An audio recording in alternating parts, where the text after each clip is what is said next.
Hello అండి. ఈరోజు indoor plant కోసం అనేసి నేను ఈ వైట్ తోటి తీసుకున్నాను. ఆ ఇండోర్ ప్లాంట్ నేమ్ వచ్చేసి డ్రెస్సినా సర్కులోసా అంట. నేను ఈ నేమ్ కరెక్ట్గా ప్రొనౌన్స్ చేస్తున్నానో లేదో తెలీదు, మీకు తెలిస్తే కమెంట్ చేయండి.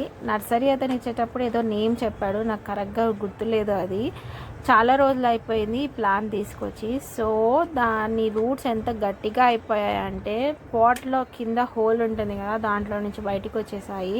తీయడానికి చాలా కష్టమైంది, రూట్స్ డిస్టర్బ్ చేయకుండా తీయడానికి.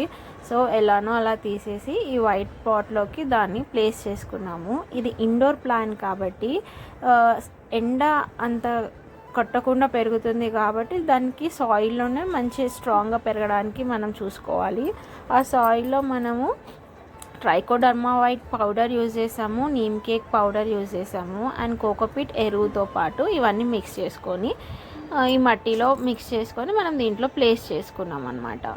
అయితే దీనికి చాలా డ్రై లీవ్స్ వచ్చాయి. దాన్ని డైరెక్ట్గా మనము హ్యాండ్తో కాకుండా సీజర్తో కట్ చేసుకుంటే అది గ్రోత్ చాలా మంచిగా వస్తుంది. మనం డైరెక్ట్ హ్యాండ్తో చేసుకుంటే అది అక్కడికే స్టాప్ అయిపోతుంది అనమాట గ్రోత్.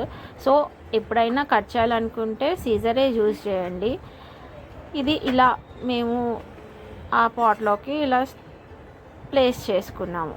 ఇందులో ఇవన్నీ కూడా మేము రీప్లేస్ చేసిన పాట్సే అనమాట. మీకు నచ్చితే లైక్ చేయండి.